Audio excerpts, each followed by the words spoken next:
Reppin' Philly ain't a choice, it's a way of life. PhillyGoat.com is your one stop shop for Philly pride. Use the promo code Jim Montgomery for 10% off. Look fresh, stay Philly, Philly Goat. Go Birds.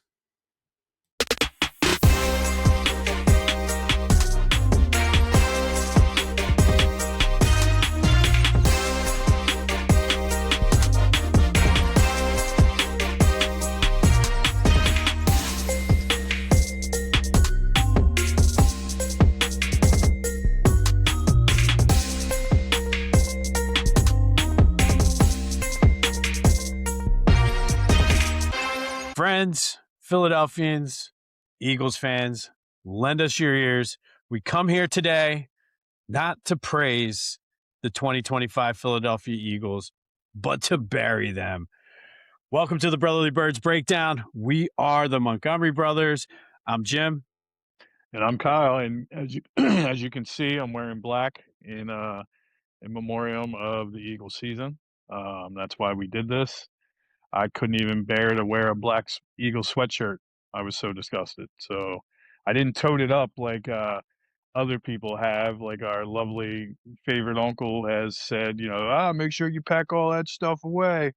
I'm not that type of fan. I'll wear it, No. but for the sake of today and talking about the season, it was time to just wear all black and just put it to bed.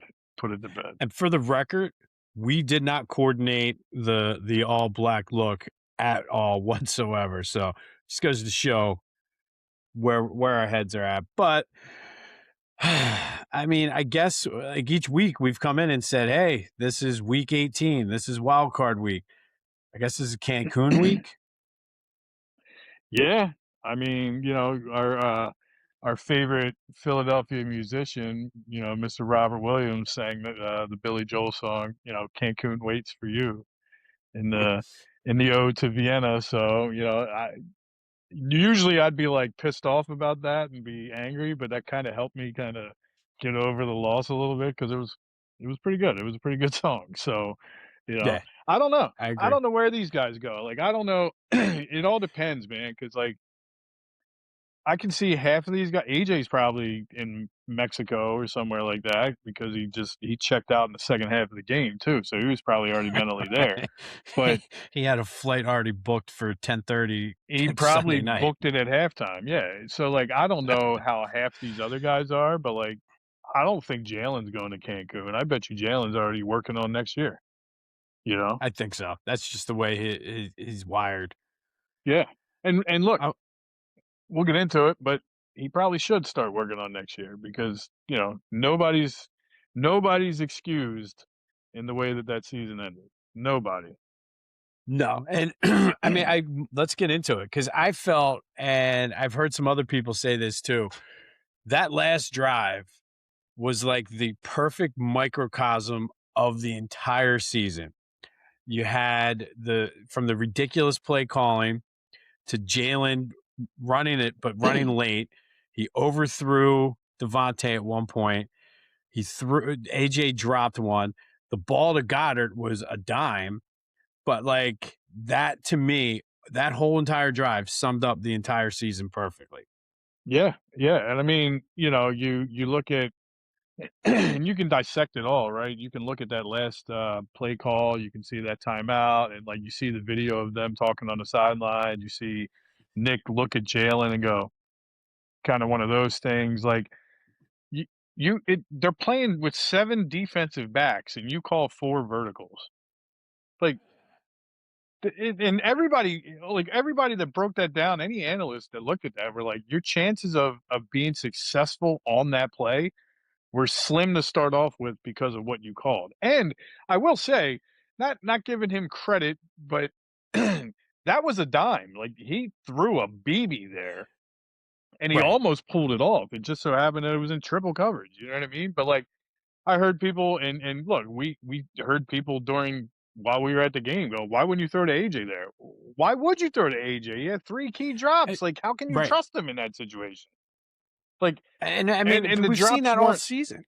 Yeah, well, and the drops weren't like the most incredibly hard catches to come down with.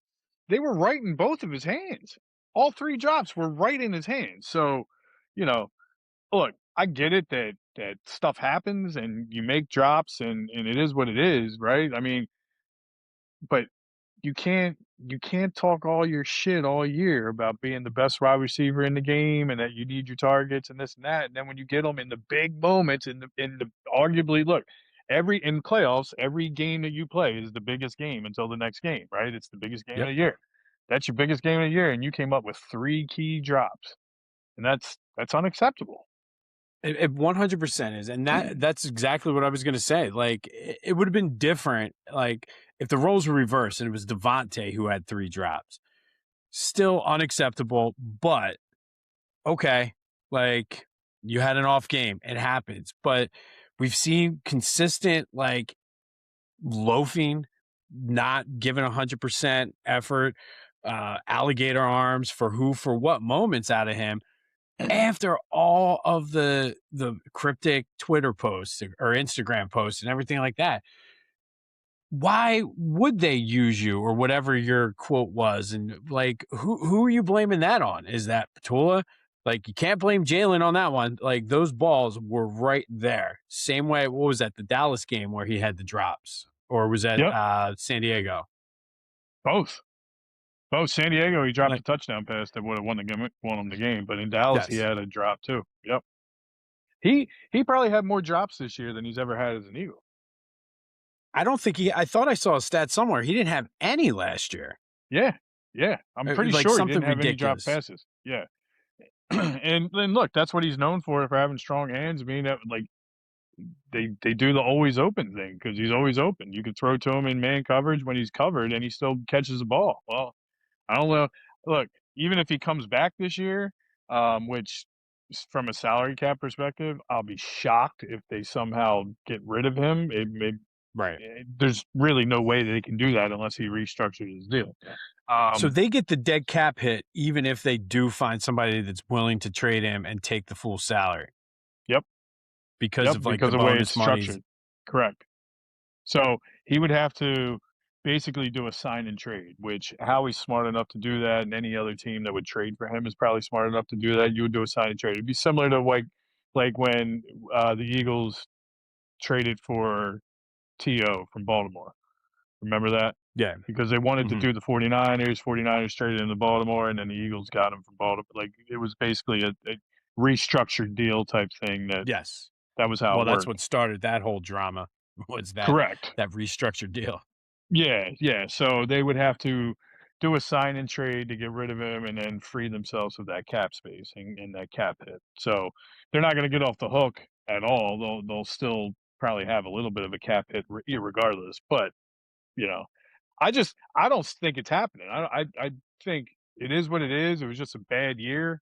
Um, I don't think AJ should go anywhere. But No. having said that, depending on who your offensive coordinator you bring in, I mean, we've seen it all year with Jalen.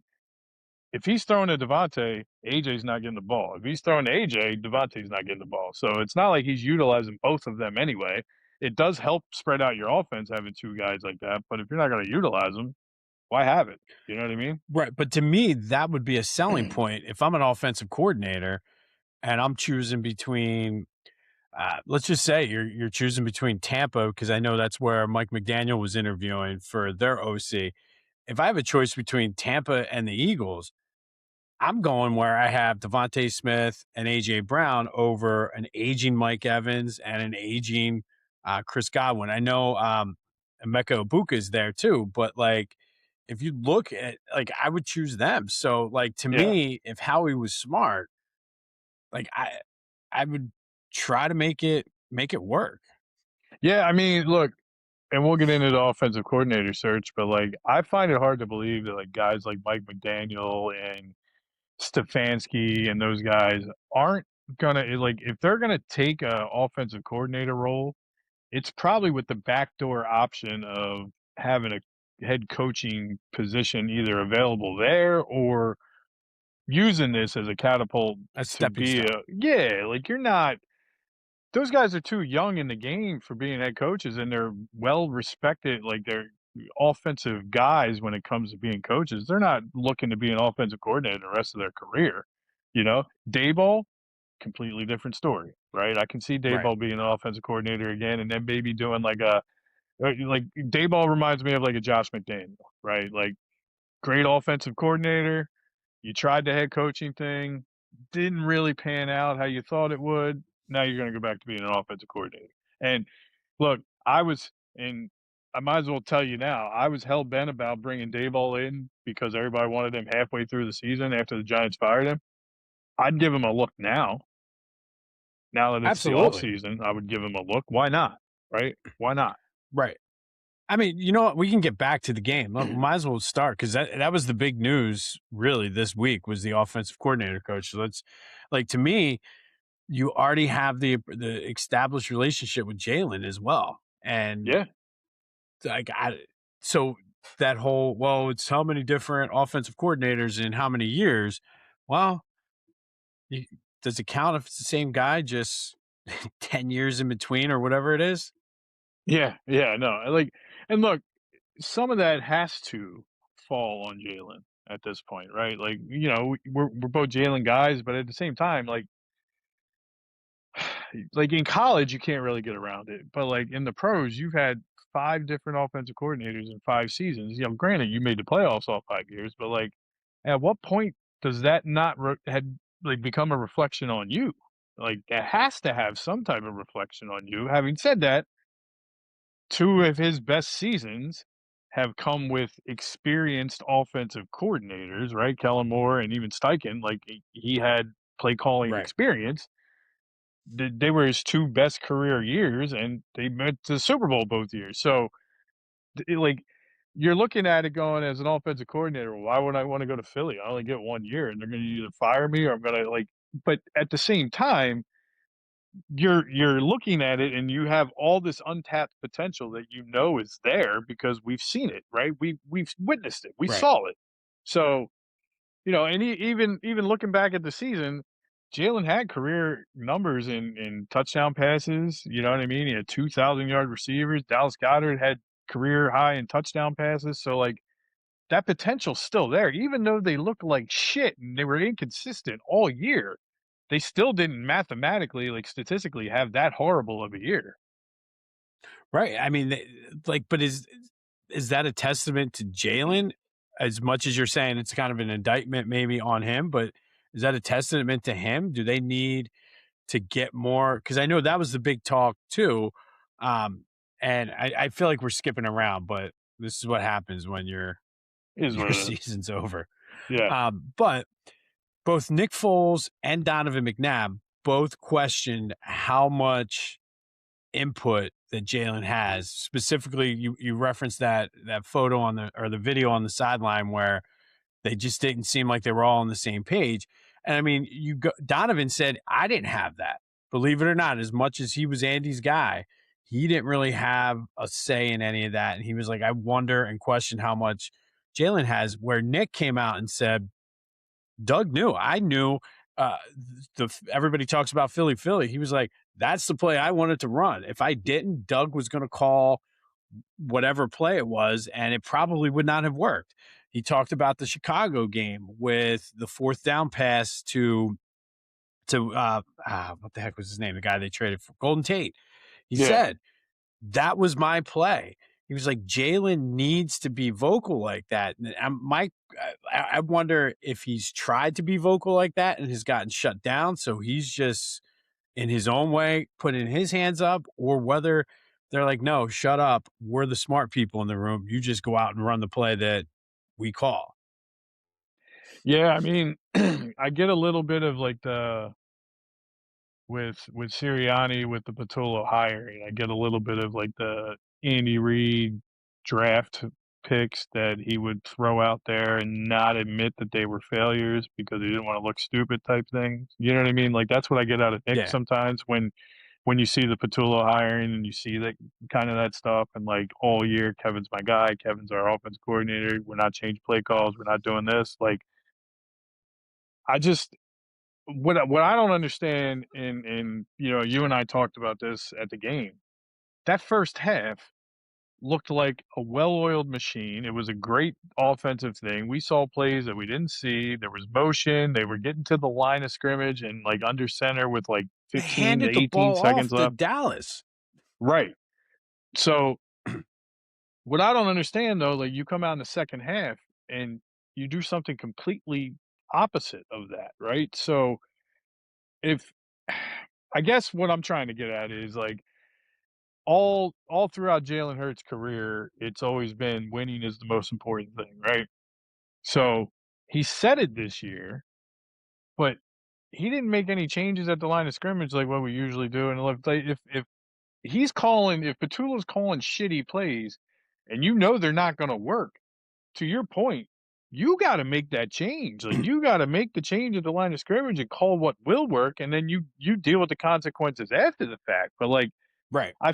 almost feel like his demeanor didn't change all year, but I almost feel like getting the title and like winning the Super Bowl and getting over that hump kind of took a little bit of the edge off of like that hunger. You know what I mean? And maybe it Right. didn't. Maybe I'm not reading into it the right way, but like I feel like Jalen last year. Now, granted, you were benefited by Saquon having the greatest year ever. You know what I mean? But like I feel like Jalen last year would make those changes at the line of scrimmage and audible, and we didn't see that at all this year, really. His entire career up until this year, he would remember the Seattle game. And like, I wonder if it's like somehow he got in a lot of trouble for doing that when he called the deep pass that to AJ that should have been pass interference that they didn't call. But yeah, I mean, I don't know. Yeah, I just, you know, I don't know, I don't know if you saw the Ravens owner have his press conference, um, and Yeah, I don't know if you saw Pat McAfee highlight it, but Pat McAfee made a song about it and like an intro I to didn't it, see that. and dude, and shout out to Pat McAfee and that team because that was incredible. You should Google it after this, after we're done here, and like just bring it up and watch it. It was pretty hilarious. But like in his press conference, one of the reporters asked him what say or like what input is Lamar gonna have in getting a head coach? And he goes, he'll have an opinion. All my players will have an opinion, but I can't give them the power. I have the power. They're allowed to have a say, but I have the power. And I feel like that's what Howie needs to start doing with Nick and even Jalen when it comes to an offensive coordinator coach. Like, take their input, sure. You got to make that decision though. Like, you have to Right. make that decision and stop allowing this shit happening. Like, because if he promotes from within, it clearly isn't working. It hasn't worked when you fire him after 1 year They or even. can't promote from within again. They just can't. Like, And I I'm think sorry. Howie knows that, and based on his press conference today, it wasn't it wasn't smiley Howie Roseman. It was like, "I'm pissed off because our offense is the highest paid offense in the NFL, and we were mediocre all year." Right. Well, yeah, I mean, he said he like I forget who it was. And by the way, the Philly sports reporters gotta get your shit together, man. That was like an absolute joke with them. Like at one point, three different reporters were asking a question at the same time, and Nick's like, I don't know where to look. Like it was just it's Yeah. embarrassing. And Howie even said he's like, we need to get like the deli number counter. But I mean, he Am I the said only he one though like when you somebody say the deli number counter, you think it, Ickey Icky Woods? Woods.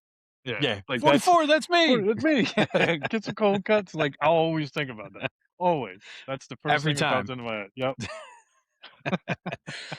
But so he did say that I forget who it was. It may have been Elliott Shore Parks or either way.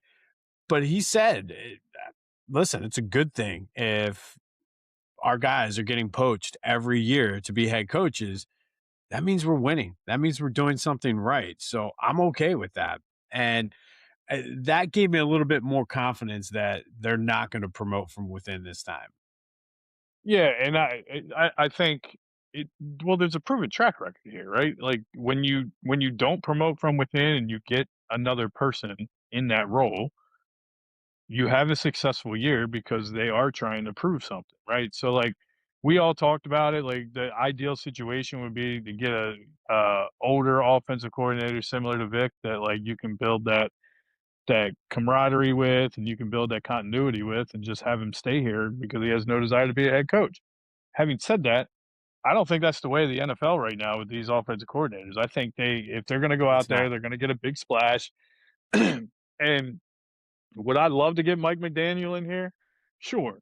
I don't know how that would work, but having said that, he's he's also been the mastermind between a number 2 rush offense in the NFL and then a number 1 pass offense in the NFL while he's been at Miami. So, he can do everything and we have the key players to do that. So, I wouldn't mind seeing that. I feel like of all the names out there, he's the one that intrigues me the most because of that. Like, Achan, like, won me a fantasy league a couple years ago. And then he made Tua before the concussions and everything started. That one season, he was on an MVP tear before he Yeah. started getting the concussions. So I just the dynamic between him and Jalen would be interesting though, because he does use the middle of the field a lot. But I also wonder if Jalen doesn't use the middle of the field because, especially this year, there was no play calls because we've seen him throw slants and use Dallas Goddard all the time. Mhm. Well, I mean, last year we saw that all the time with AJ. It was always a slant across the middle, like that quick slant, and then AJ would break it across the middle. We saw that all the time last year. That play call was probably called 5 times this year, maybe 10 at the most. But like, Yeah. it just doesn't make any sense. So like, the creativity would just skyrocket. And look, you could probably watch on film any of these potential offensive coordinators would watch on film and see exactly what the Eagles did last year and go, "Well, I can do that. I can make that better. I can do this better. I would do this in this situation." Like Right. like we all could do that, but like at the same time, like these established offensive coordinators, they're probably all chomping at the bit because from an offensive standpoint in a win now mode, the Eagles are probably one of the most desirable offensive coordinator positions out there right now, I would think. If you're looking to get a head coaching job, I would think so. And I mentioned Tampa earlier. I think Tampa you got to throw in there as well. But of the they're the only 2, and you know what I mean? Because you're not gonna Yeah, wanna go as the offensive coordinator, as an established guy to go to Cleveland with Shedeur Sanders and basically reconstruct him from scratch. You're gonna wanna go where, "Hey, where can I go?" And I think that's what Kellen Moore did. I think that's why he left too and didn't wanna stay. He's like, "Look, thanks for a Super yeah, Bowl win and a new job." yeah, yeah, and I mean, it'll be interesting to see how it pans out. I mean, the obviously the big news of the last couple of days is, our NFC East rival got the biggest name on the market. The Giants got John Harbaugh. Congrats. Um, They got but the wrong Harbaugh. I mean, he's not coming in there to be an offensive coordinator or even a defensive coordinator. So they still need an offensive coordinator, right? They still need coaches to coach with him.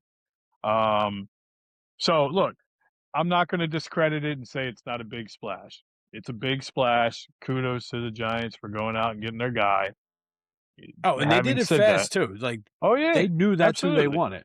Yep, and they weren't gonna take no for an answer, and I think Harbaugh wanted to go there, right? Um, but unless and I've heard from sources that we all know that, the running theme is that they're trying to get Jackson Dart to not take those hits and to learn how to slide and do all that stuff, but, like, we all know, we've all seen it. Carson Wentz did it, even Jalen, even McNabb back in the day, Randall, like, when you're a running quarterback or when you're mobile like that, we see it still with Josh Allen, all these guys. It's a different mindset. You're like changing how you've always played your whole life, and that's hard to do. You're Yeah. breaking a 20-year habit, and that's very tough to do. So if Harbaugh can do that, great. But like, I'm just gonna throw caution to any Giants fan out there and just make sure that. And look, this is from a friendly Eagles fan at this point because our season's done just like yours.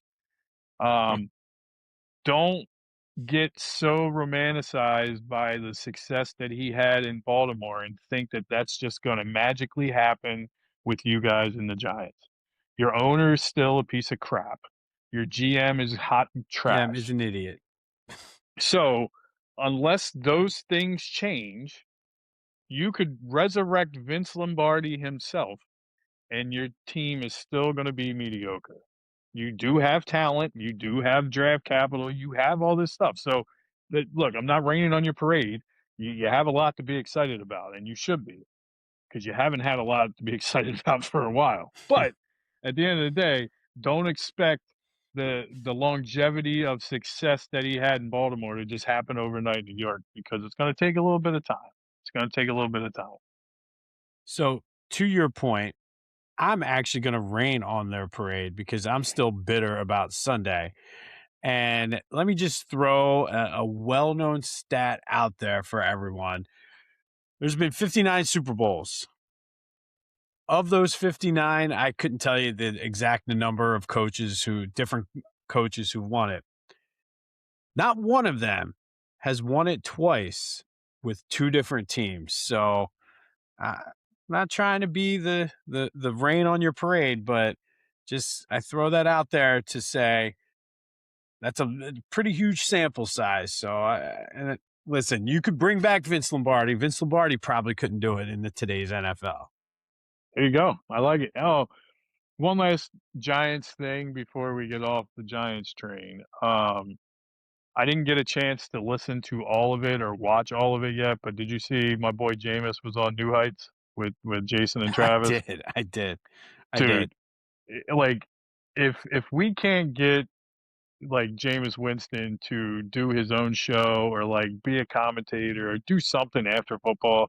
Like he's such a likable guy and like he's so funny and like shout out to our boy Philly Goat. I have the shirt that he just posted not too long ago. It says John Kruk is a national treasure and should be protected at all costs.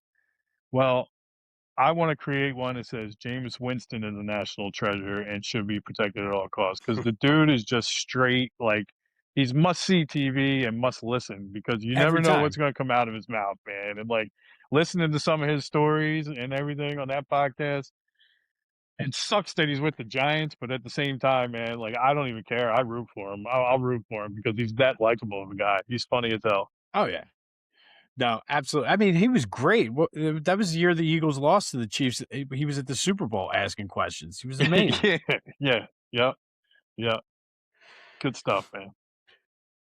So, in your opinion, then going back to the OC search, how much say should Jalen have, and should it supersede the say that Nick Sirianni has? So I don't think Jalen should have a ton of say. Having said that, I think he should have some say. I don't think they should get an offensive coordinator based on only what Jalen is saying.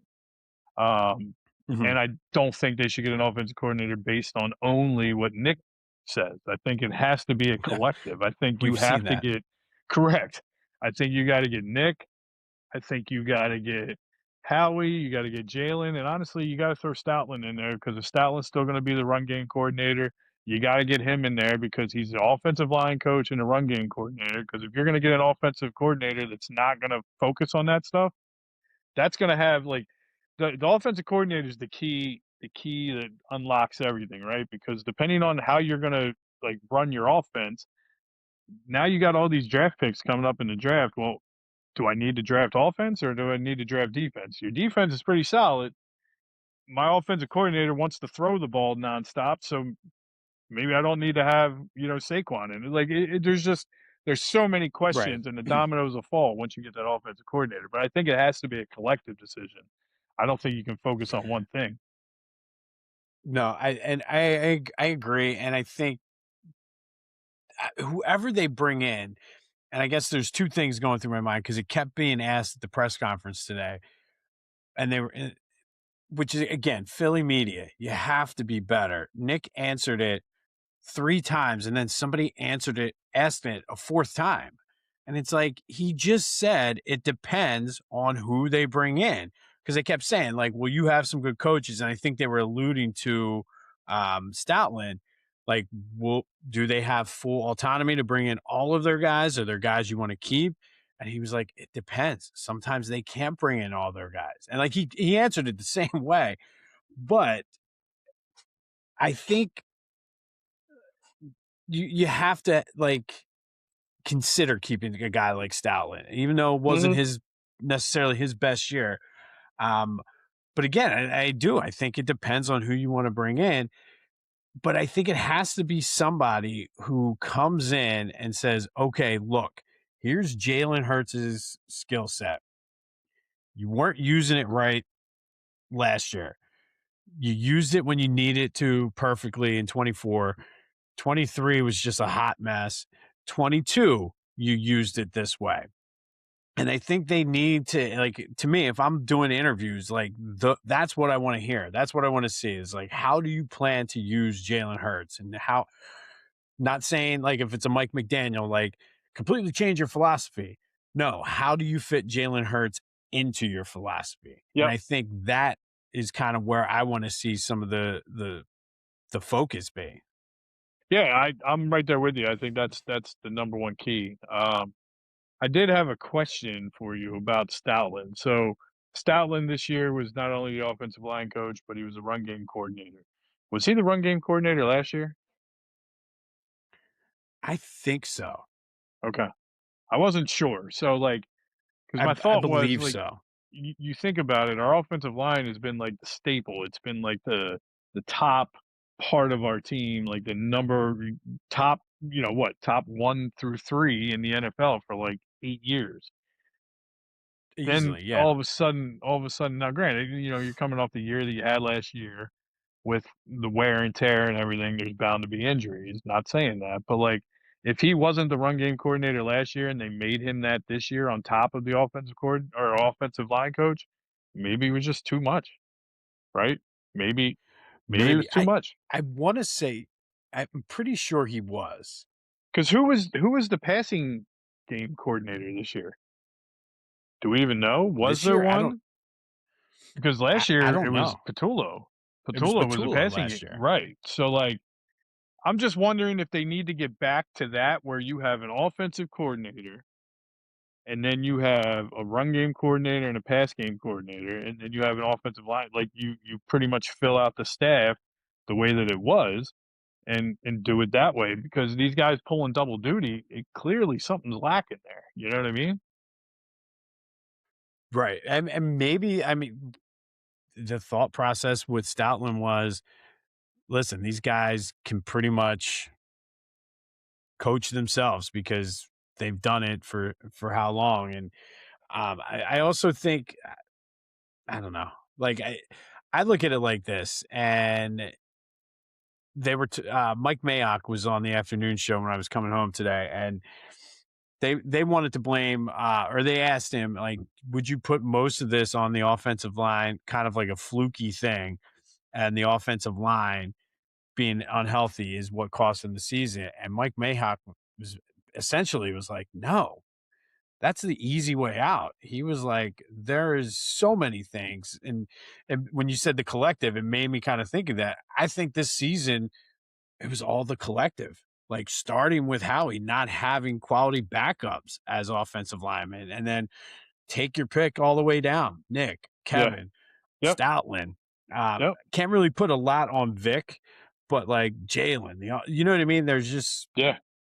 there's a plenty of blame to go around. Yeah. I mean, look, I was asked on the other night on the Clashing Conferences pod. The question was posed to me. Now that the season's done, if you had to pick one person to, say was responsible for it, and you can't name Patullo, who would you name? And I said, well, if I had to name one, I would say Howie, because how he constructed the roster, and the roster was the Right. reason for the downfall, right? And then from there, it goes to Nick, and Jalen doesn't get off scot free either because we know he didn't play No. up to his potential all year, right? So, like, you could say, like Kelsey's speech, it was the whole team. You can do all that, but it has to start at the top. And like I said before, and we say this all the time. you can't get credit when you win and then not take blame when you lose, right? So Howie can't get all the credit for constructing the greatest rosters ever It's Howie when it season. works out. Yeah, when it works out, you can't get all the credit, but then when it doesn't work out, not take all the blame either. Like you got to take your share of the blame, and 70% of this falls on Howie because he recognized that. And look, I know that contracts are what they are and it is what it is, but like you recognize this year coming into the season that you didn't want to pay Mekhi Becton $10 million and that you felt like your offensive line was good enough as it was, and you didn't prioritize depth like you normally Yep. do. And it was an Achilles heel, right? You recognize that you didn't have a second cornerback. We talked about it for 9 straight weeks out of the year until all of a sudden we had a good game out of somebody. Um, and you didn't do anything. You still didn't address it. Like you kind of you got lucky that Adoree Jackson decided to start playing after like week 10, but that you got lucky. Like you didn't address it because it was a glaring hole for 10 weeks out of the year. You know what I mean? So like it has to start at the Right, top but and it has to start with the guy. yeah, and I think even adding to that, if you kind of take a look at how the season played out, because of his lack of I want to say preparation, but having the depth for the offensive line. Also, those holes on defense. Everybody talked about how the defense played second half of the season. They weren't playing that well at the beginning of the season, and he made the trades that he had to go get a Jalen Phillips using draft capital. You had to go and get Jair Alexander, who then retired. You had to go out and get Jacorian Bennett, who not sure what you saw with that, but hey. But those are all people that you traded for that you could have maybe used at the trade deadline for offensive line depth. I'm not sure if there was anybody out there or whether that could have happened, but you kind of neglected two areas Mhm. and you chose to update this, and then the other one became the issue pretty much throughout the season. Then once guys started getting banged up, which three of the guys are always banged up. Were banged up last year. Lane misses time almost at least a game every year. Yep. Getting older. You Because he had can't Landon stay off the Dickerson with juice. the back. Yeah. That so still I- and that I still will and go I down as like one of the greatest parts of that speech when he's like, Lane Johnson can't stay off the juice, and Lane's like, why am I catching strays? he's What like, did what did I I do? do? Yeah. Great. I look, I think at the end of the day, the only person that I'm leaving off the hook and that gets a free pass for me this year is Jeffrey Lurie. Because Jeffrey Lurie has already shown over the last decade, well, I mean, he's shown it for 32 years now, but he's shown over the last decade that he will open the checkbook and allow Howie to spend Yep. whatever he needs to spend and do whatever he needs to do. But Jeffrey Lurie's not a football genius, right? He's a businessman. So No. he has people in place to make those decisions. So I can't hold Jeffrey Lurie accountable and like hold his feet to the fire for promoting Kevin Petula to offensive coordinator because that wasn't his No. decision. That wasn't his job. He's not the football guru of the team.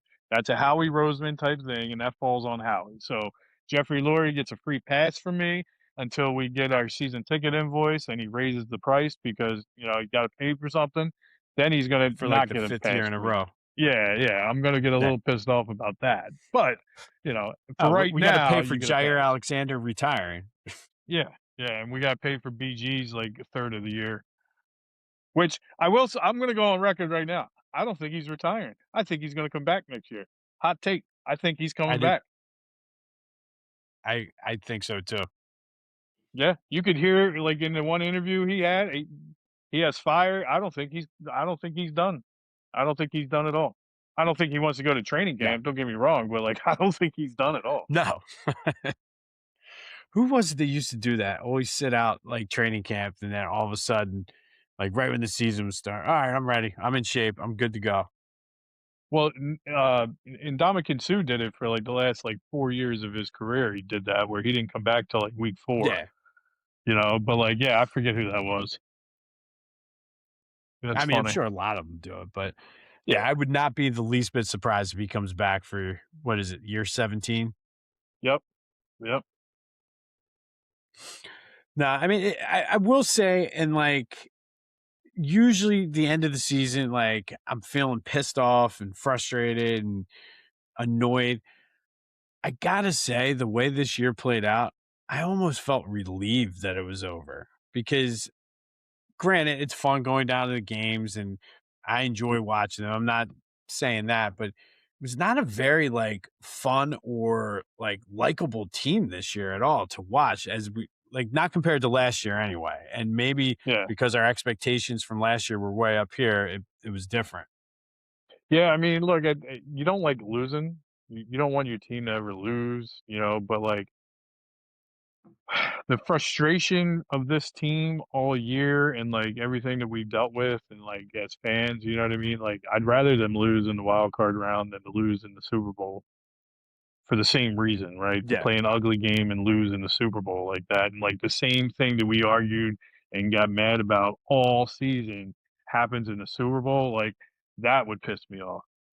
So look, this stings, but at the same time, I mean, there's still football left to be played, not by the Eagles. So it's time for us to kind of look forward and this is what I was telling people all week at work because people at work all week were like, "How you feeling? You all right? You all right?" I'm like, "Look, the Eagles right now are just like that 5-year-old in kindergarten that has to share a toy, you know what I mean? Like, they gotta learn how to share the Super Bowl, they can't win it every year, so they can't play with that same toy all the time, so we're doing our part as Eagles to share with other people of the NFL, and look, they knew the Chiefs weren't in it, and Dallas was already out of the playoffs too, so it was safe. It was a safe zone for them to allow another team to win, right? So it is what it is, but they were doing their part, and I'm sure somewhere Roger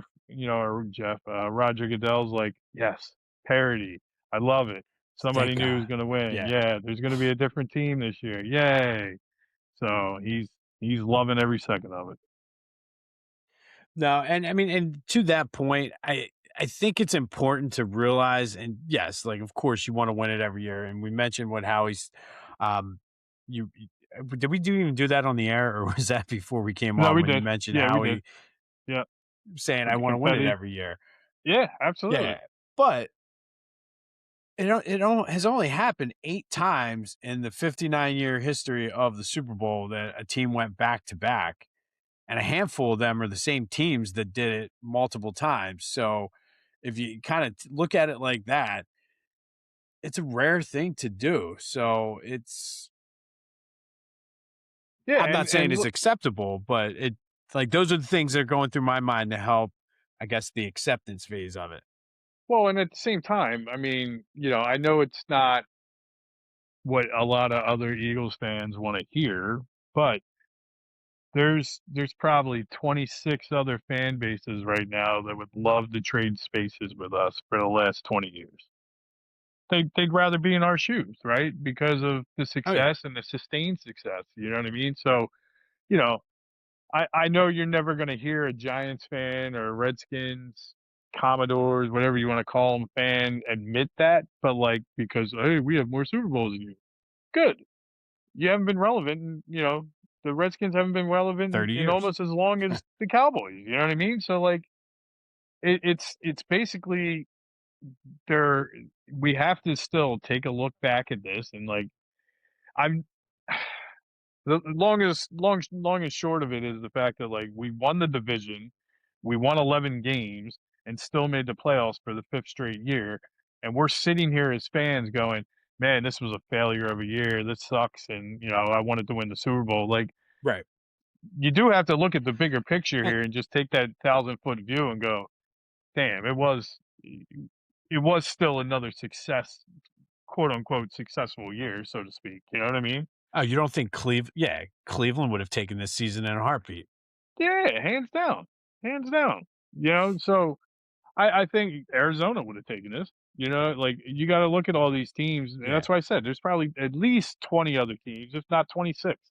Um, but at the end of the day, I was telling, Maggie this, Monday, taking her to school. I was like, "Look, unfortunately, when losses happen, that's the only time changes happen. So the bright spot of this is the fact that they realized they weren't good enough, and now changes are gonna have Yes. to happen to make them better. So that's the bright spot."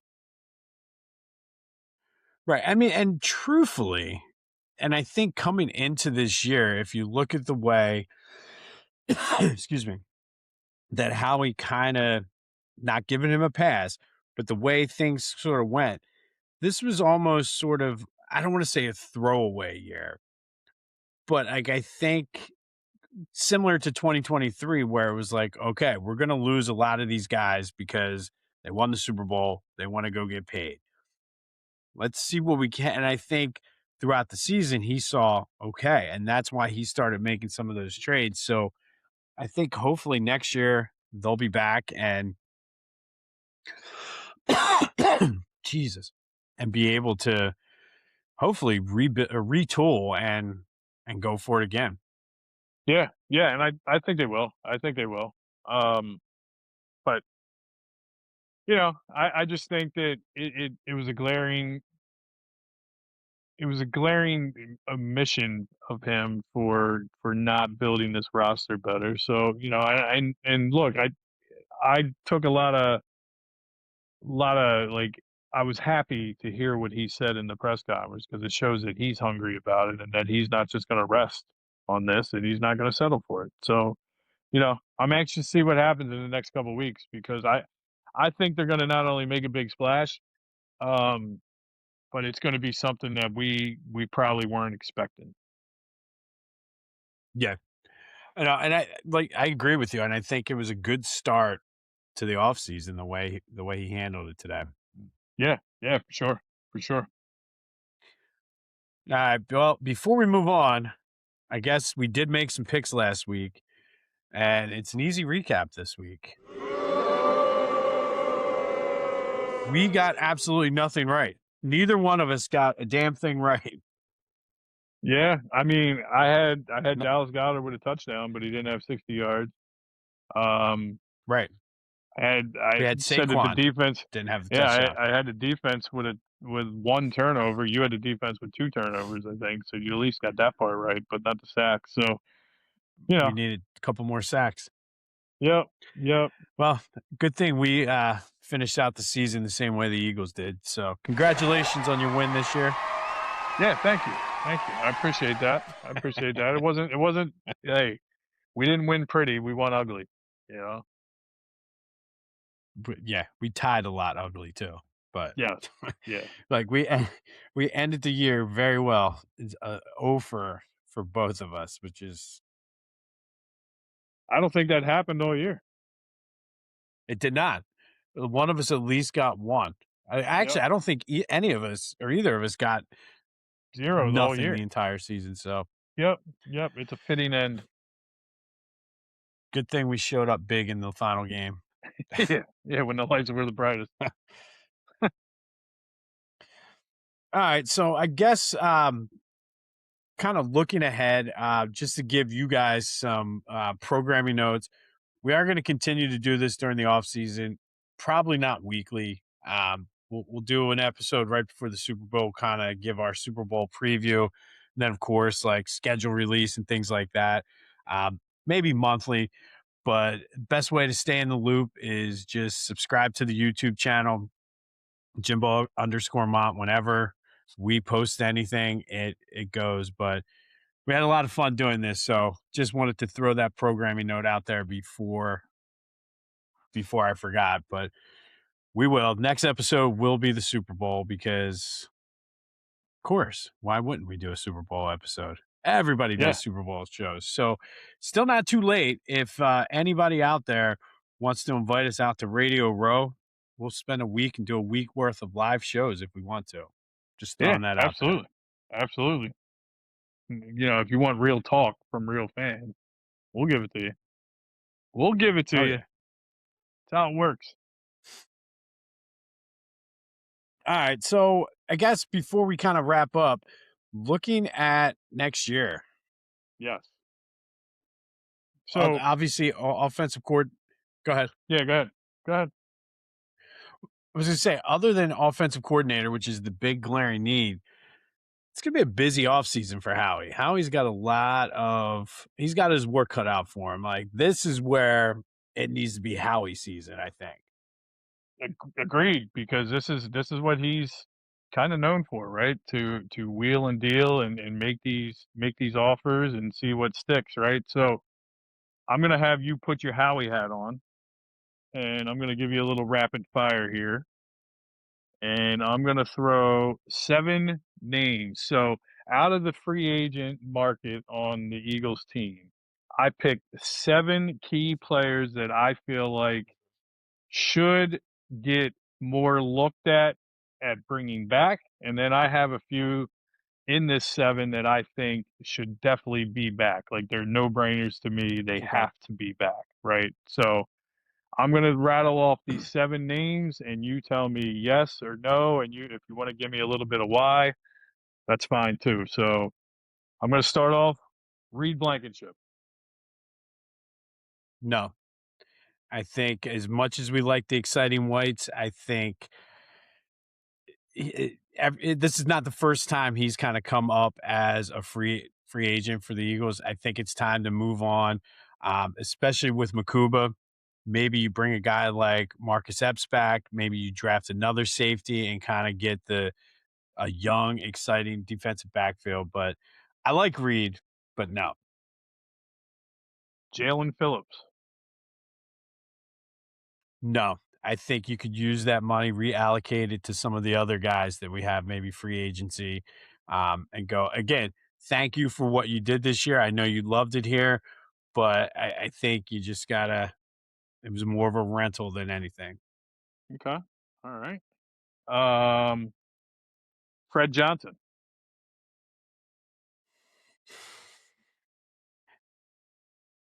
I think yes. I can't necessarily see him commanding like a ton of stuff on the open market, and I do think with regular playing time, he got a little bit better filling in for Lane. So maybe, just maybe, he could be a bridge player to whoever you would draft to from Lane to whoever you draft this offseason.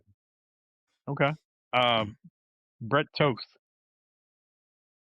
No, Okay. just no. I think the Alright. Brett Toth experience is it's over. Braden Mann. I'm gonna say yes. I think it's one of those positions for the past few years we haven't had to worry about, and I think he came up clutch a couple times this year. Yeah, I would agree. Dallas Goddard. This is a tough one. Would I want him back? Yes. Will they be able to afford him and give him what he wants? No, he's coming off a career year. Um, I think you're already spending way too much money on the offense, and you need to try to keep some of those guys on defense. And it sucks to say that because I like him. And the issue, though, I have is they don't have the guy in waiting to take over Mhm. for him. Alright, now last but not least, Nakobe Dean. I think he's kind of in the same boat as Goddard. I'm going to say no. I want him back, but I think we saw enough out of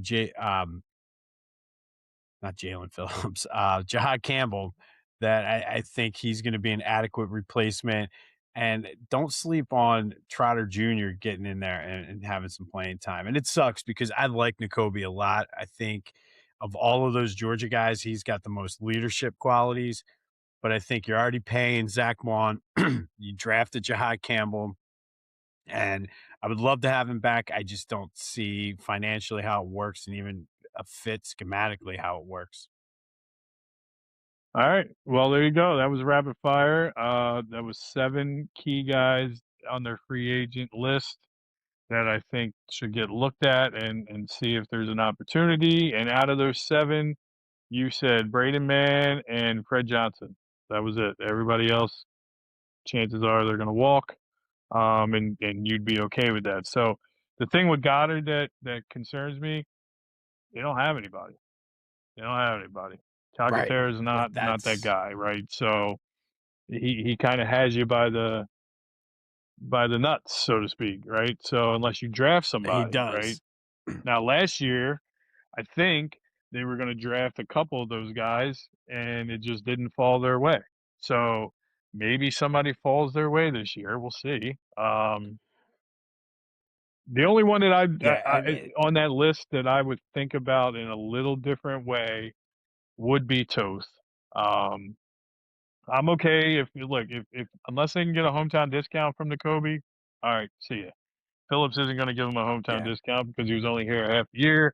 He's probably going to get top because he had a pretty decent year. You know what I mean? So he's not going to get Josh Sweat style money because of what he did in the Super Bowl, but he's probably going to be too expensive. And Reed Blankenship, I'd love to have him back. I think having veteran leadership in that secondary was crucial. But to your point, if Makuba can step up, it, the main thing with Makuba is if he can learn how to play against the pass, in the passing offense, Yes.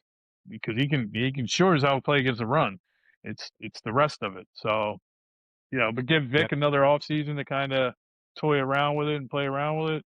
I just that definitely means and tells me how he needs to be on his game. He needs to be on his shit because that's a Oh, lot no more doubt. holes on the roster than I originally thought. Because like the whole free agent list was like 22 players or something like that. 15 of them, fine, go. Like Ozolari or whatever, like, okay, you played 7 snaps all year. Good. See you. Yeah. And not worried about you. And then Kyle Granson, the 4th string tight end, like, okay, you played in that last Washington Forgot game about him. because yeah, Yeah. like you're a free agent. I can see them bringing him back to like a very veteran minimal deal though, just to add some depth at tight end. But like everybody else on that list, fine. So out of those Yeah. 22 players, you have 2 players basically that you said because the other people didn't really matter, but these 7 were like the main ones. So it'll be interesting, Yeah. man. It'll And be I mean, interesting to see how he does. it will be. And the thing with Toth is I just don't think he's a starter. Like, I think he's a good backup, but is he gonna want starter money? And somebody probably will offer it. I think he's gonna end up Yeah, being too expensive. yeah.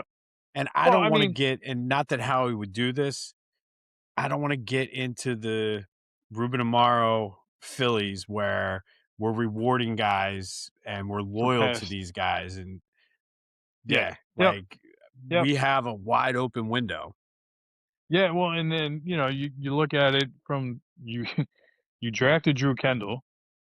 Can he play at all? And then you traded again for your boy Willie Lampkin. Can he do anything? Like Really. what's going to happen, right? So you got those guys that we don't know. So there's question marks on that offensive line for sure. So, and then you don't know what the rest of that. At some point, it's going to shift where the offense isn't going to be the most expensive part, and it's going to end up being the defense. So, at what point does that start to happen? Like, do you prior Jordan Davis isn't a free agent, but do you try to prioritize and sign him early? Same thing with Jalen Carter. Same thing with uh, Nolan Smith. Like, do you try to sign these guys early and use some of that to shore up your defense for a few more years? I think you have to try. I mean, 100% have to try. And I think so. Carter, they have to pick up his 5th year option this year, correct? Yeah, Like, he's a year behind Jordan Davis. So, yeah, I mean, I would try to. I think one of the biggest, I know there's needs on the offensive line, but trying to extend Jordan Davis, I think, is a huge, huge piece that they need to try to yeah, do, because especially the way he came into camp, the way that, like, he really stepped up. And I don't know if you saw the um, Hard Knocks or not, but, like, he stopped right before everybody's getting ready to go. He was like, "You know what, guys? I just want to tell all y'all MFers, I love all of you. not just as players, but as people. You guys are all good people, and I love you, or something like along those lines. Yeah. And I think somebody needs to be the leader on that defense, and I think he is in the same vein as like a Brandon Graham, where he's vocal, it's kind of funny, keeps it loose, but when it comes time to play, he gets them going. Yeah, I look, and Howie is that type of guy that, like, he'll sign these contracts and get these guys, but he'll give them a smaller salary and larger signing bonus this year, so it's a lesser cap hit this year, but he locks them up for 3 to 4 years, and then they end up getting their guaranteed money, right? But then, Yeah, he figures out a way that they can still be competitive this year while locking these guys up. So, and it's going to be the same thing now. I know we have Q and Coop. Coop's going to have to be the first one signed because he was a second round draft pick. So we don't have that extra yeah. year eligibility with him. So Coop may actually have to be looked at to sign his extension soon too, because you don't want him to go into his fourth year without a contract. So, like, he's going into his third year next year. Maybe you try to lock him up early too and solidify that defense a little more. And he doesn't do negotiations really during the season either. So, No, no, and like, look, I'm gonna call on our boy Jalen. If winning is the only thing that matters to you, Tom Brady got 6 Super Bowls in New England, and it wasn't because he was the most talented quarterback to ever play the game. Let's just be real. right. Tom Brady's the GOAT, but he wasn't the most talented quarterback to ever play the game. No, Can we can agree to that, right? Um, I think but that's fair. Tom Brady was probably one of the smartest quarterbacks from a business perspective where he knew I'm going to get my money. I'll get my money, but restructure my contract however you have to do it to make sure that there's cap space to build a team that we can be competitive and we can win with.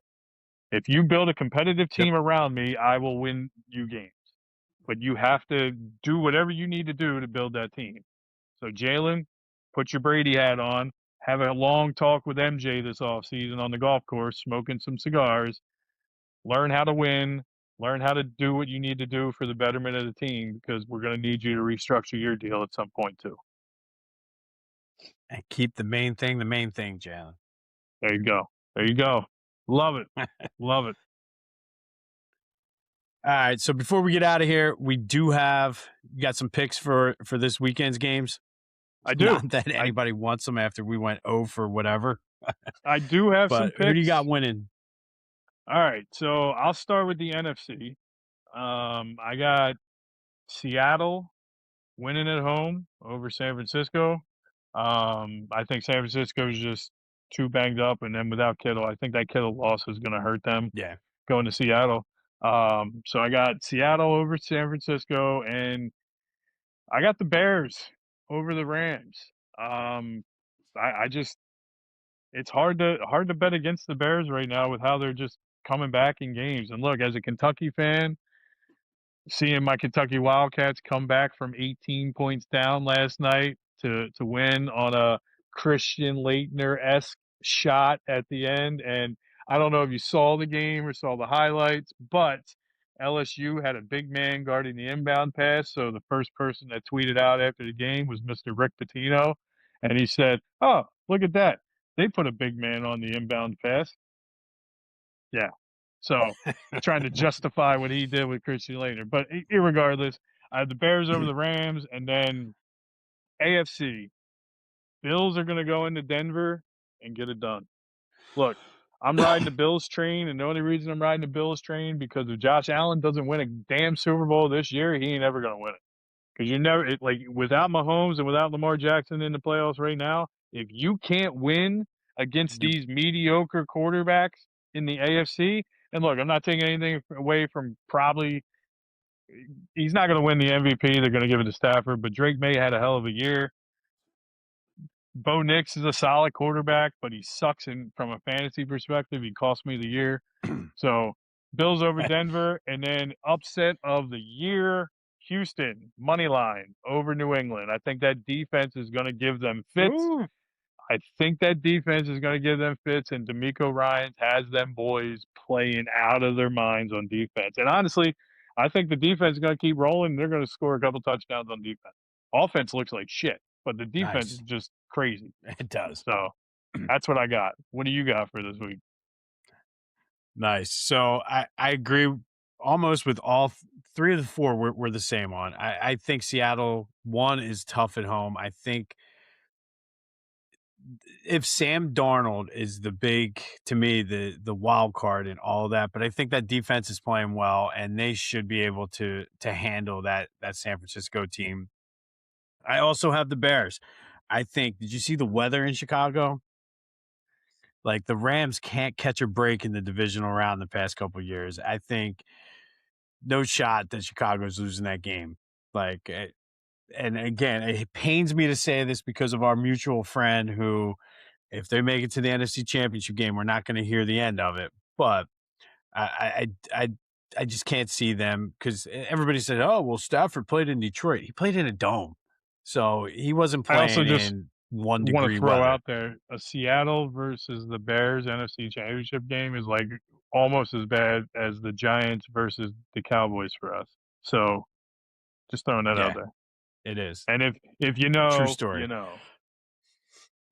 Yeah, we'll leave it at that.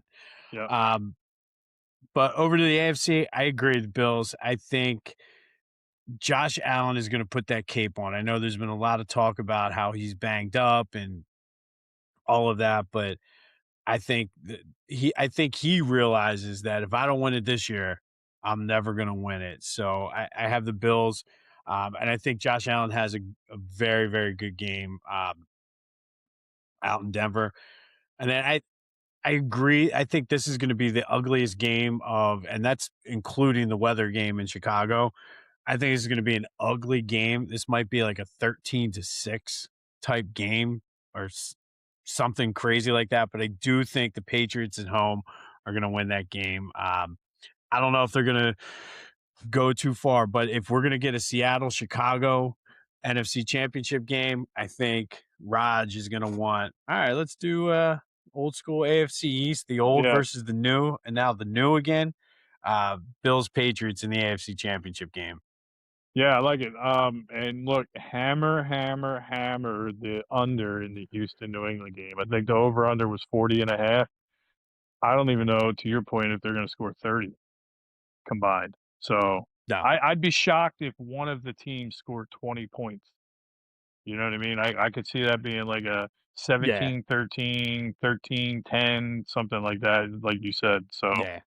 it's gonna be ugly. Unless the defense scores 2 touchdowns again, because There you that go. Steelers game was going under the entire time Yep. Yep. until the defense was like, "Oh, no, no, no, no." Yeah. And not so fast, Although my that friend. game did end under, didn't it?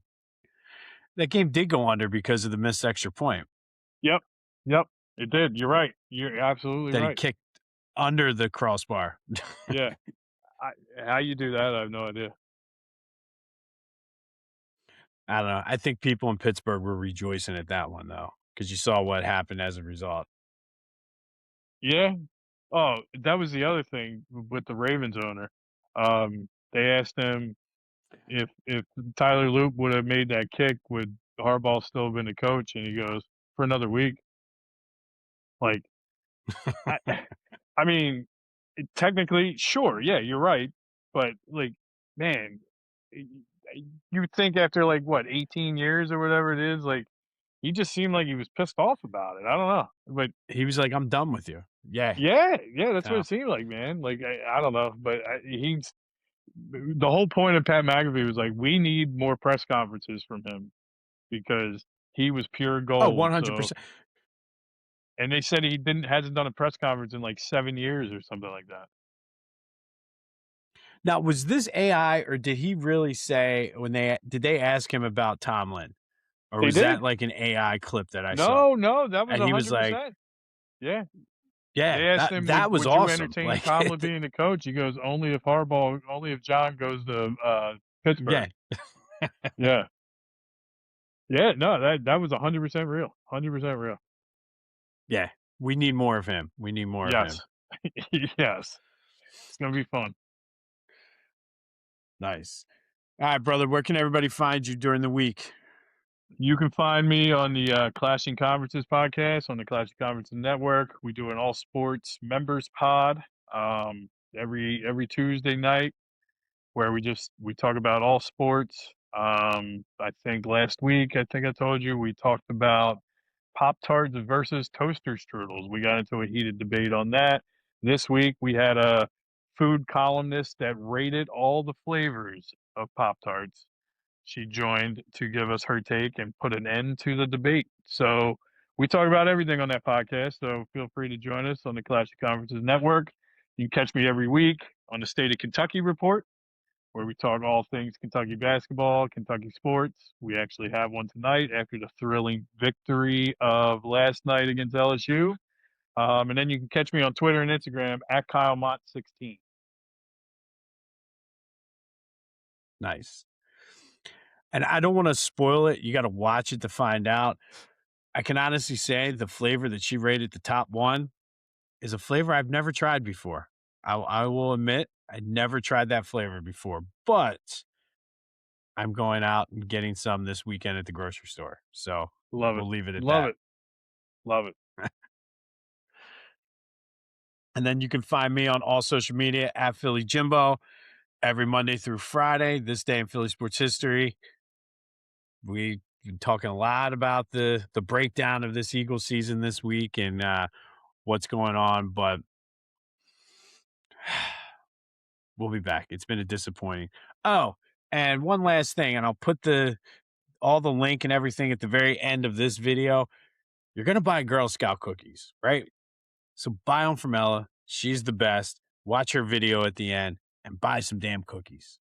And Do listen, it. if you're diabetic like me and you can't eat a ton of Girl Scout cookies, you can still donate like I do every year, and I donate money and donate towards it. So it's almost like I'm buying cookies, but I don't have to eat all the sugar and become diabetic again. So you can do that too if you don't want to eat all the cookies. Yes, and if you don't buy the cookies, they end up in my house, and then I end up eating them. So do me a favor for my weight loss goals and just buy the damn cookies. Buy them. Buy them now. All right. Do it. All right. This has been the Brotherly Birds Breakdown, autopsy edition, I guess you could call it. Yeah, and Kinda look, I'll go out and post-mortem. say this. It was not the season we had hoped for, but man, did we have a blast.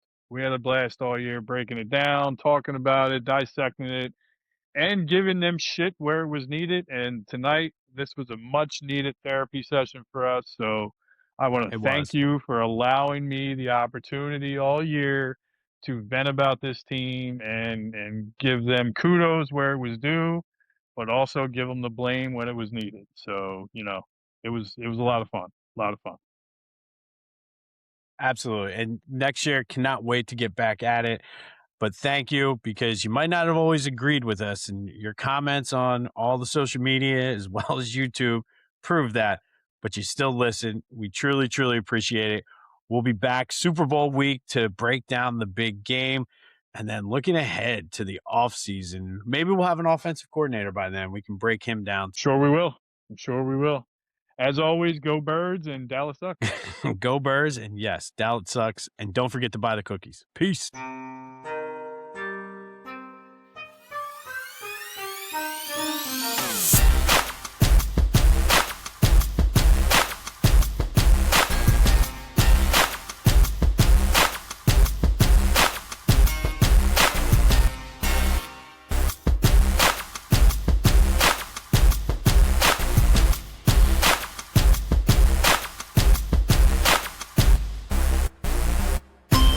Hey guys, guess what time it is? It's cookie season. I'm Ella here, your favorite Girl Scout, and we have your oldies but goodies. Lemonades, Dimmits, peanut butter sandwiches, and more. This year we have a new cookie flavor called the Explore Mug. My goal is 200 boxes, so please make that happen.